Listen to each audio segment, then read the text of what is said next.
warahmatullahi wabarakatuh. Perkenalkan, nama saya Alifa Putri Memuna dari kelas 12 Ibnu Khaldun nomor urut 03.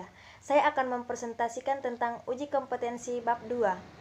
Pertama yaitu apa yang dimaksud dengan perlindungan dan penegakan hukum tidak dilaksanakan, yaitu tidak biasanya berjalan penegakan hukum dan perlindungan sebagai landasan bagi lembaga peradilan dalam menegakkan hukum.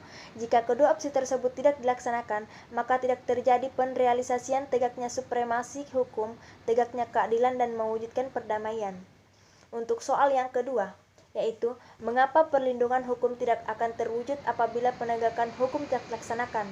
Karena tidak adanya kesatuan dari dua unsur tersebut, yaitu perlindungan hukum terkait dengan penegakan hukum, di mana terjadinya pembagian antara hak dan kewajiban secara adil.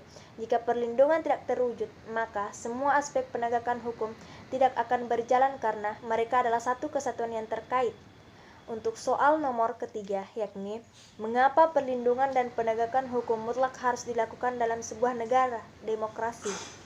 Yakni karena di dalam sebuah negara yang bersifat demokrasi, setiap warganya memiliki hak yang sama, maka diperlukan perlindungan dan penegakan hukum yang mutlak agar setiap hak masyarakat bisa terjamin dan seimbang dengan penegakan atau pelaksanaan kewajiban, di mana hukum sendiri berfungsi sebagai norma yang bersikap memaksa agar pemenuhan hak-hak tersebut tercapai sehingga kehidupan berjalan dengan adil dan sejahtera. Untuk soal yang keempat yaitu bedakan peran polisi, jaksa, hakim, dan advokat, serta KPK dalam proses penegakan hukum di Indonesia.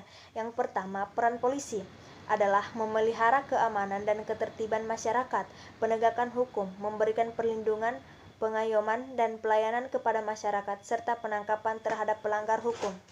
Yang kedua, peran jaksa, yakni memberikan kelima yaitu mengapa terjadi pelanggaran hukum. Karena perangkat hukum yang tidak tegas dan jelas sehingga menimbulkan ketidakpastian hukum yang memberikan celah hukum untuk para pelanggar, struktur sosial dan politik yang menjadi hal mendasar, dan yang paling utama, kesenjangan ekonomi yang terjadi karena itu terjadi ketidakpuasan terhadap ekonomi di masyarakat yang tidak merata antara satu golongan dengan golongan yang lain. Untuk soal yang nomor 6, yaitu deskripsikan contoh-contoh perilaku yang menunjukkan ketidakpatuhan terhadap hukum di lingkungan keluarga, sekolah, dan masyarakat. 1. Lingkungan keluarga. KDRT, yaitu kekerasan dalam rumah tangga. Yang kedua, orang tua tidak memberikan nafkah kepada anaknya. Yang ketiga, suami yang meninggalkan istrinya yang sah, dan lain-lain. 2. Lingkungan sekolah. Bolos jam pelajaran, tawuran, melanggar aturan sekolah, dan lain-lain.